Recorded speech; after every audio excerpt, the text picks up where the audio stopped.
ఓం శ్రీ సద్గురు చరణారవిందాభ్యాం నమః. ఓం శ్రీ గణేశ శారదా సద్గురు మంగళమూర్తిభ్యో నమః. ఓం నమో భగవతే వేదవ్యాసాయ నమః.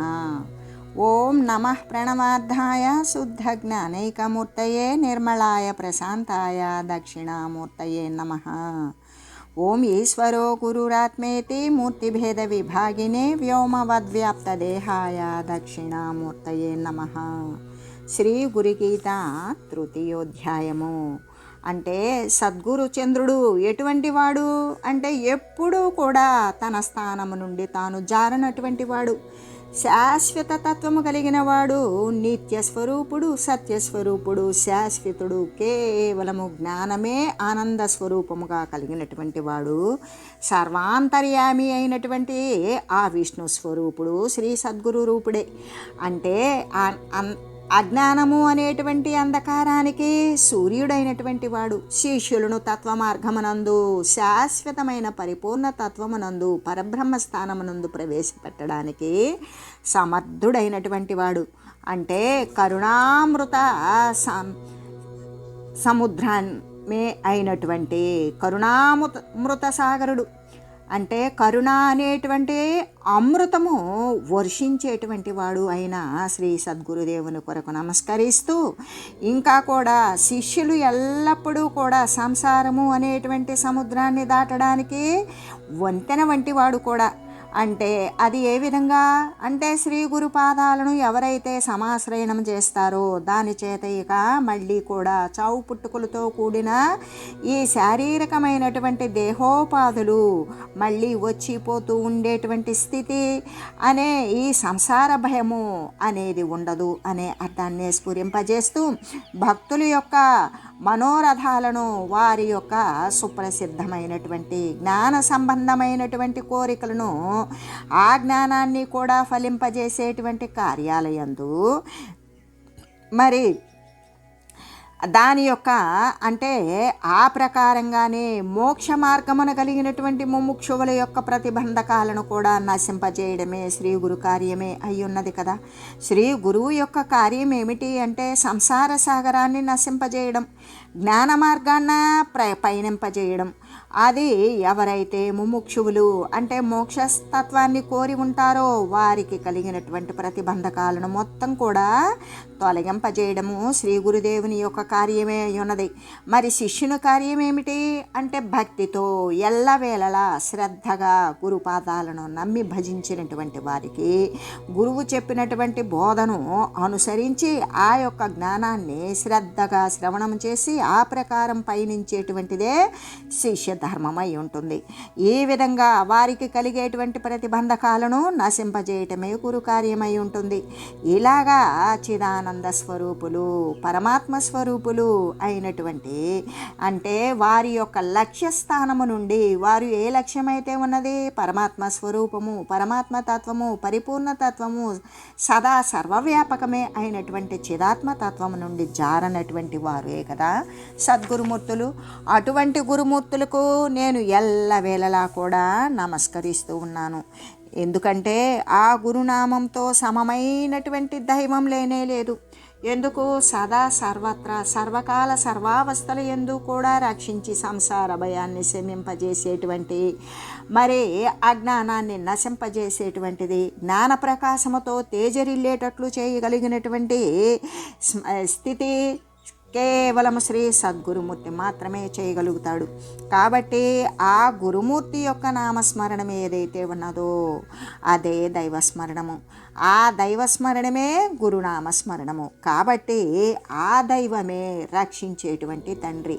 అదే బిడ్డలను తండ్రి రక్షించినట్లుగానే, తల్లి పోషించున్నట్లుగానే ఈ విధంగా ఎవరైతే నమ్మి ఆశ్రయించి ఉన్నారో అటువంటి శిష్యోత్తములను సద్గురుమూర్తి రక్షించేటువంటి తండ్రిలాగానే ఉంటాడు.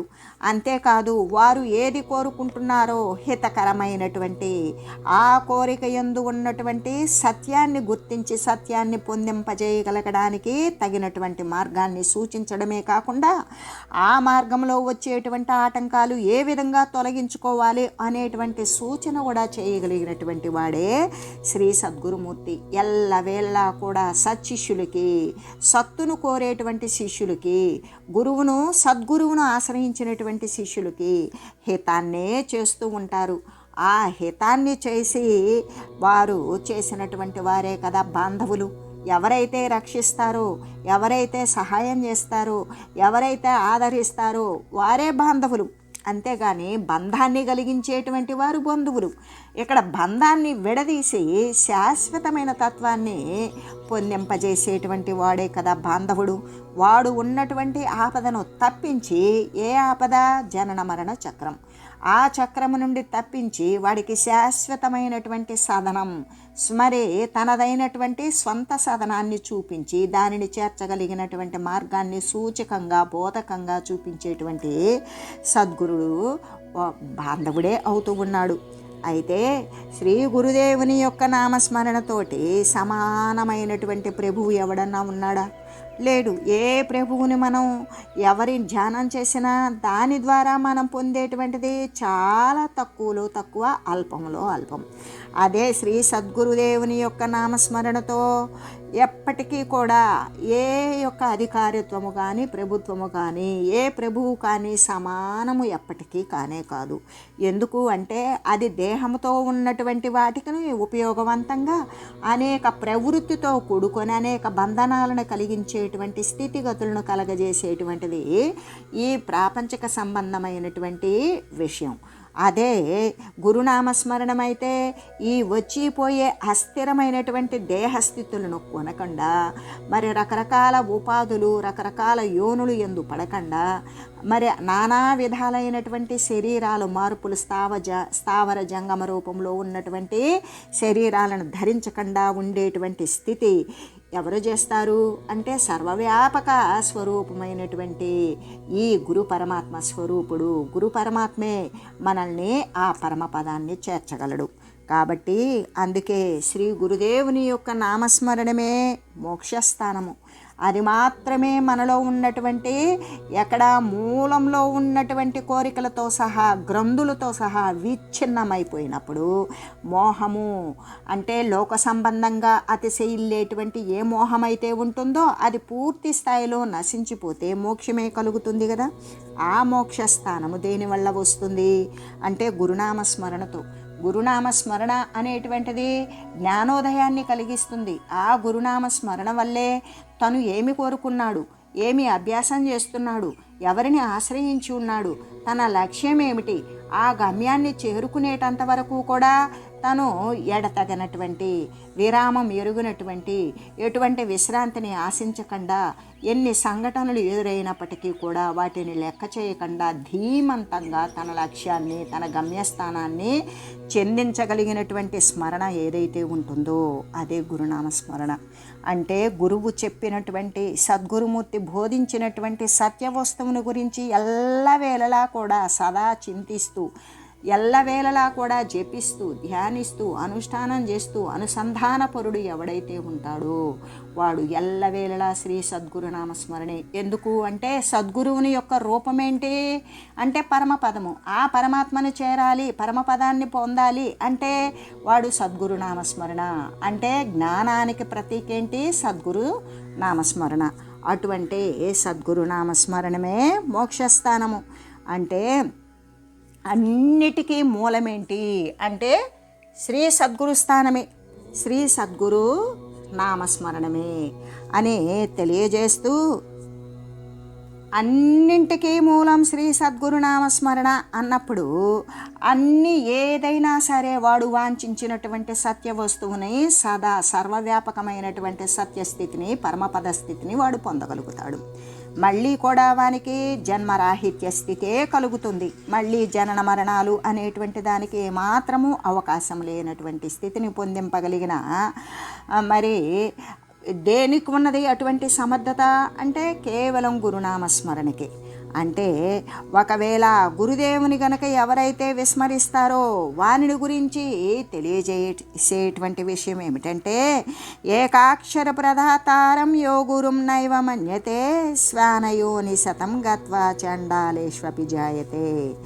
అంటే వేదాలకు మంత్రాలకు కూడా శిరస్సై పరమసారమై జపించినంత మాత్రము చేత ప్రాణాన్ని ఊర్ధ్వంగా చేయునట్టి క్షణములో చిత్తాన్ని లయం పొందింపజేసేటువంటి ఈ దృశ్యరహితమే అయినటువంటి ఏ ప్రణవమైతే ఉన్నదో ఆ ప్రణవార్థమైనటువంటి శాశ్వతముకు అద్వితీయ పరబ్రహ్మము ఉపదేశించేటువంటి మహాత్ముని కూడా గురువు అని తలంచకపోతే ఇంకా అవజ్ఞ చేసిన వాడు ఎవడైతే ఉంటాడో అటువంటి కృతజ్ఞుడు తన యొక్క పవిత్రమైనటువంటి మానవ శరీరాన్ని మానవ జన్మను కూడా చెడగొట్టుకొనిన వాడు అవడం మాత్రమే కాకుండా మహానీచమైనటువంటి అధమమైనటువంటి సునకయోనిలో 100 సార్లు జన్మిస్తూ ఉన్నాడు. ఎలాగా అంటే వేదాలకు మంత్రాలకు కూడా శిరస్సై ఉన్నది. వేదాన్ని వచించేటప్పుడు వేదం గురించి అధ్యయనం చేసేటప్పుడు ఓం అనేటువంటిది లేకుండా వేదాన్ని స్మరిస్తే తలకాయ లేని మొండెంలాగానే ఉంటుంది. అంటే తలలేని మొండెం ఎంత వ్యర్థమో ఎంత ప్రయోజన శూన్యమో అలాగే ఓంకారం ప్రణవనాదాన్ని ముందు పెట్టుకునే ఏ మంత్రాన్నైనా సరే ఉచ్చరించాలి. ఏ వేదాన్ని అధ్యయనం చేసినప్పటికీ కూడా ఆ ఓంకారం అంటే ఆ ప్రణవనాదాన్ని ఉచ్చరించిన తదుపరే మరి మిగతా వేదము అనేటువంటిది అధ్యయనం చేయాలి. అలాగా అంటే వేదాలకు కానీ మంత్రాలకు కానీ వేదం ఏం చెప్తుంది అంటే మానవ జన్మలో ఏమేమి చేయాలి, ఎలా ఉండాలి, ఎవరికి ఎటువంటి గౌరవ స్థానాన్ని ఇవ్వాలి, ఎవరి దగ్గర తగ్గి ఉండాలి, ఏ విషయాలను తెలుసుకోవాలి, దేవతార్చనలు ఏమి, గుడిగోపురాలు ఏమి, శస్త్ర అస్త్రాలు ఏమి, ఆరోగ్య పరిస్థితులు ఏమి, పరిసరాలు ఏమి, ఇటువంటివన్నీ కూడా అంటే జీవి యొక్క జీవన విధానానికి ఏది ఏది అవసరమో ఏది ఎంత ఉండాలో ఎటువంటిది సమపాళ్ళు అనేది తగ్గితే ఎటువంటి అర్హతను కోల్పోతారు ఈ విషయాలు అన్నింటినీ కూడా శృతులు తెలియజేస్తూ ఉన్నవి. శృతులు అంటే మరి వేదాలే. ఆ వేదాలకి మూలమైనటువంటిది ఓం అనేటువంటిది లేకుండా వేదాధ్యయనం చేస్తే ఎంత అధ్యయనవంతుడైనా సరే అదంతా వృధా ప్రయాసే అవుతుంది. ఒక మంత్రానికి ఓం అనేటువంటిది ముందు ఓంకారం అనేటువంటిది ప్రతిధ్వనింపజేయకుండా మంత్రాన్ని ఉచ్చరించినా కూడా ఆ మంత్రానికి తగినటువంటి శక్తి ఉండదు. అంటే మంత్రం యొక్క ఫలితం సిద్ధించాలన్నా వేదం యొక్క విషయం మరి దాని యొక్క సార ఫలితంగా మనం దానిని అనుకూలంగా మార్చుకోవాలన్నా మరి ఏ విధంగా ఉండాలి అంటే ఓంకారం ఉండవలసిందే. అందుకే ఓంకారస్య అకశబ్దస్య అని ఈ సృష్టికి మూలంగా వ్యక్తమయ్యేటువంటిది ఏంటి అంటే ఓంకారమే. మొట్టమొదట్లో సృష్టి ఆరంభంలో మూలంలో సృష్టికి మూలంలో ఏమి వ్యక్తమైంది అంటే వ్యక్తమని అవ్యక్తమని 2 రకాలు ఉంటే అందులో ఏమున్నాయి అంటే సర్వేంద్రియాలు కూడా ఉన్నప్పుడు సర్వేంద్రియాలలో కూడా ఓంకారం అనేటువంటి అణువులో నిక్షిప్తమై ఉన్నాయి. అలా ఉండబట్టే ఓంకారము అనేటువంటిది జపంతో ఓం ఇత్యేకాక్షరం బ్రహ్మ ధ్యేయం సర్వముముక్షుభిః అంటే సర్వేక సమస్తం నాక్షరతీతి అక్షరః అంటే నశించినటువంటి శబ్దమే ఓంకారము. ఈ ఓంకారము అనేటువంటిది ఇప్పుడు పరబ్రహ్మస్వరూపాలు 2 అని చెప్పినప్పుడు వ్యక్తమయ్యేటువంటిది ఓంకారం ప్రణవనాదం. అవ్యక్తము అంటే వ్యక్తము కాకుండా ఉండేటువంటిది పరబ్రహ్మస్వరూపము. అందుకే శబ్ద బ్రహ్మాతి నిష్ణాతః పరబ్రహ్మాది గచ్చతి. ఓంకారం అనేటువంటిది ఎటువంటిది అంటే ఓంకారమునందు ప్రణవనాదాన్ని ఎవరైతే జపిస్తూ దానిలో ఒక నిష్ణాతత్వం దానిలో ఒక నిపుణత అనేది సాధించినటువంటి వాడు మాత్రమే పరబ్రహ్మనందు వాడు ఆ పరబ్రహ్మ స్థానాన్ని పొందగలుగుతాడు. అందుకే ఓంకారం బిందు సంయుక్త నిత్యం ధ్యాయంతి యోగినః కామదం మోక్షదం చైవ ఓంకారాయ నమో నమః. ఎటువంటి మంత్రాన్ని ఆపాదించకపోయినా కేవలం అకార ఓకార మకారములు అనేటువంటి అర్ధమాత్రల చేత కలపబడినటువంటి ఏ ఓంకార శబ్దమైతే అటువంటి అంటే నాద బిందు కళ అనేటువంటి వాటిల్లో ఓంకారము అనే బిందువు కనుక తో కూడినప్పుడు నిత్యము కూడా అటువంటి ఓంకార బిందువును ఎల్లవేళలా కూడా నిరంతరంగా యోగులు అనేటువంటి మహనీయులు మునులు అనేటువంటి వారు ఎల్లప్పుడూ కూడా ప్రణవనాదంతో మమేకమై ఉంటారు. వాళ్ళు నిత్యము కూడా ధ్యానిస్తూ ఉంటారు. దానివల్ల ఓంకారం యొక్క ధ్యానం వల్ల పొందేటువంటి ఫలం ఏమిటి? కామదం మోక్షదం చేవ. అది ఆ యొక్క ఓంకారాన్ని ఆ ప్రణవనాదాన్ని ఎవడైతే ఉచ్చరిస్తూ ఉన్నాడో వాని యొక్క ఈ ప్రాపంచక సంబంధమైనటువంటి కోరికలను తీరుస్తూ మోక్షాన్ని కూడా ఇచ్చేటువంటిది.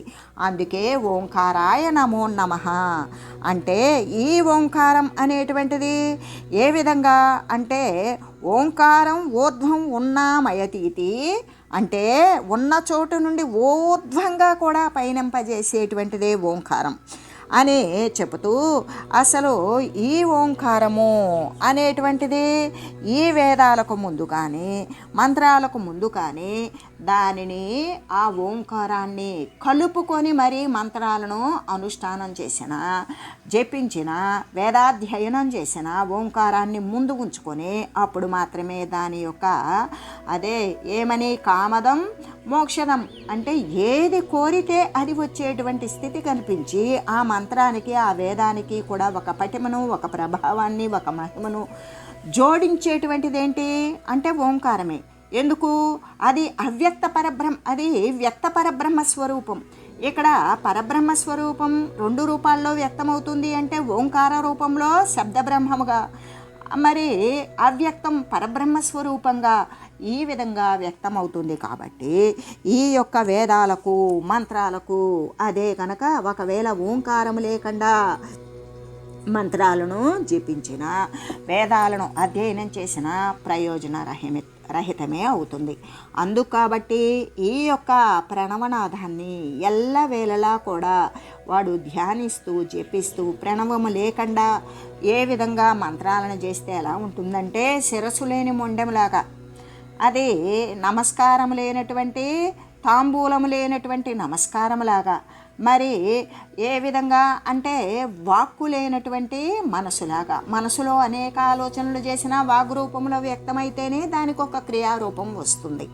అలాగనే ఈ విధంగా అంటే ఈ ఓంకారము అనేటువంటిది ఎంత ముఖ్యమైనది అంటే ఈ ప్రణవనాదము ప్రతి ఒక్క పవిత్రమైనటువంటి మంత్రానికి వేదానికి అధ్యయనాలకి అన్నిటికీ ముందు ఉండి దాని తదుపరి మంత్రాన్ని దాని ఆ ఓంకారం నుండి కనుక అది జపిస్తే దానికి ఎంతో ప్రభావాన్ని చేకూరుస్తుంది. అంటే ఓంకారమే ఈ ప్రణవనాదమే మరి మంత్రాలకు వేదాలకు కూడా అన్నింటికీ తల వంటిది. శిరస్సు లేని మొండెంలాగా వ్యర్థం కాకుండా అది శిరస్సై ఉంటుంది. అది ఆ ఓంకారం చేర్చితేనే దానికి అటువంటి మహిమలు అనేవి చేకూరబడతాయి. కాబట్టి అంత పరమసార వస్తువు ఓంకారము అంటే అది పరబ్రహ్మ స్వరూపము. ఏ విధంగా అంటే అది నిశ్శబ్దం బ్రహ్మముచ్యతే. ఎప్పుడైతే ఈ శబ్దానికి మూలం నిశ్శబ్దమై ఉన్నది, ఆ నిశ్శబ్దంలో నుండి శబ్దరూపంలో ఉత్పన్నమైనటువంటిది వ్యక్తమయ్యేటువంటిది శబ్ద పరబ్రహ్మ స్వరూపమే ఓంకారము. కాబట్టి అది జపించినంత మాత్రము చేత ఈ ఓంకారాన్ని జపించగానే ప్రాణాన్ని ఊర్ధ్వంగా చేస్తుంది. ఈ ఓం అని నాభి కమలము నుండి మొదలుపెట్టినటువంటిది అదే ప్రాణాయామం అభ్యాసకుడైతే ఆధారము నుండి కూడా మొదలు పెడతాడు. ఆ విధంగా ఓంకారం యొక్క మూలస్థానం భృకుటి స్థానం, ఆ త్రికూట స్థానంలో ఉన్నటువంటిది అక్కడ నుండి ఇంకా ఇంకా ఇంకా నాభి దాకా చేరి అంటే మణిపూరక చక్రము నుండి ఆధార చక్రము నుండి కూడా ఓంకారాన్ని పైకి పూరించేటప్పుడు ఆ విధంగా అంటే ప్రాణవాయువును ఊర్ధ్వంగా కూడా అది చేస్తుంది. అంటే ప్రాణవాయువు యొక్క స్పందం ఊర్ధ్వంగా పయనిస్తుంది. అని చెబుతూ, అంతేకాదు అంత ఊర్ధ్వంగా వాడు అక్కడ కుంభించగలిగినప్పుడు వాని యొక్క చిత్తము కూడా అక్కడ లయాన్ని పొందుతుంది. వాని యొక్క చింతన అనేటువంటిది స్తంభించిపోతుంది. అలాగా దృశ్యమరహితమైనట్టి ఇంకక్కడ చూడబడేటువంటి విషయాలు ఏమీ లేవు. అక్కడ ఏ దృశ్యం ఉండదు. దృశ్యం తన్నశ్యం. ఎప్పుడైతే ప్రణవంతో ఏకాకారమయ్యాడో ఇంకక్కడ దృశ్యము అనేటువంటిది లేదు. ఎప్పుడైతే దృశ్యరహితమైందో ఆ దృశ్యరహితమైనప్పుడు ప్రణవము అనేది సుస్పష్టంగా అర్థమవుతుంది. అంటే చిత్తభ్రాంతి లేదు, దృశ్యము లేదు. ఇటువంటివన్నీ నశించినప్పుడు ప్రణవం ఏ విధంగా ఉంటుంది? ఆ ప్రణవార్థమైనటువంటి ఆ ప్రణవనాదానికి అర్థమేమిటి అంటే శాశ్వతమైన అద్వితీయమైనటువంటి పరబ్రహ్మను గురించి ఉపదేశించేటువంటి మహాత్ముని కూడా గురువు అని తలంచక, అయితే ఇటువంటి ఓంకారాన్ని కూడా కలుపుకొని మంత్రాన్ని ఉపదేశించేటువంటి గురుడు ఎటువంటి వాడు అంటే అద్వితీయ పరబ్రహ్మము, రెండవది లేనటువంటిది, ఏకరసమాత్రమైనది, కేవలం సర్వవ్యాపకమైన ఒకే వస్తువు అయినటువంటి అదే ద్వితీయం నాస్తి అయినటువంటి ఆ పరబ్రహ్మతత్వాన్ని గురించి ఉపదేశించేటువంటి మహాత్ముని కూడా ఆ మహాత్ముడు ఏమి బోధిస్తూ ఉన్నాడు? సర్వానికి కూడా వ్యక్తమయ్యే పరబ్రహ్మ స్వరూపం, ఆ ప్రణవ స్వరూపాన్ని గురించి సుస్పష్టంగా బోధించేటువంటి సద్గురుమూర్తిని, మరి అటువంటి మహాత్ముని గురువు అని కనుక తలంచకపోవడం అలా ఉంచి ఇక తలంచలేదు. ఒకవేళ అటువంటిది బోధించినప్పుడు బోధించింది స్వీకరించి కూడా ఆయనకు అవమానాలు చేస్తూ ఇంకా ఆయనని తిరస్కరిస్తూ అటువంటి సద్గురుమూర్తిని గురించి మానసికంగా తలచడానికి ఇష్టపడలేదనుకో, అటువంటి వాడు ఆయన నుండి నీవు ఏం పొందావు అంటే గురుదీక్ష అనే తత్వాన్ని పొందావు, ఓంకారం యొక్క రహస్యాన్ని తెలుసుకున్నావు, సర్వానికి ఆధారమైన వ్యక్త పరబ్రహ్మ స్వరూపాన్ని గురించి తెలియజేశారు, ఆ ప్రణవాన్ని ఎలా ఉచ్చరించాలో, ఎటువంటి చిత్తలయాన్ని కలగజేస్తుందో, ఎంత ప్రాణవాయువు ఊర్ధ్వంగా పయనింపజేస్తుందో ఆ విషయ రహస్యాలన్నీ సద్గురుమూర్తి ద్వారా తెలుసుకొని తర్వాత నీకు అవన్నీ కూడా అనుభూతిలోకి వచ్చిన తర్వాత గురుదేవుణ్ణి తలవకుండా గురువుకు అవమానాలు చేసేటువంటి తిరస్కార భావంతో ఎవడైతే ఉంటాడో అటువంటి వాడు చేసిన మేలు మరిచేటువంటి వాడే కదా. అటువంటి కృతజ్ఞుడు తన యొక్క పవిత్రమైనటువంటి మానవ జన్మను కోల్పోతాడు. మానవ జన్మలో తనను తాను పవిత్రీకరించుకునేటువంటి సాధు మహనీయులు సేవ చేసి సాధుత్వాన్ని సాధించి కూడా సద్గురువును తలంచకుండా మళ్ళీ కూడా అవమానించేటువంటి ఇటువంటి శిక్షార్హునికి కృతజ్ఞునికి తన యొక్క మానవ జన్మ అనేటువంటిది చెడగొట్టుకున్నవాడే అవుతాడు. అవడమే కాదు, మహానీచమైనటువంటి అధమమైన అన్నింటిలోకి కూడా నీచాతి నీచమైన అధమమైన అల్పమైనటువంటి ఈ యొక్క సునకదేహాలనే ధరిస్తూ ఉంటాడు. అది ఒకసారి కాదు 100 సార్లు ధరిస్తాడు అని శ్రీ సద్గురుమూర్తి తెలియజేస్తూ, ఓం మంగళం శ్రీ గురుదేవాయ మహనీయ గుణాత్మనే సర్వలోక శరణ్యాయ సాధురూపాయ మంగళం. ఓం లోకా సమస్త సుఖినో భవంతు.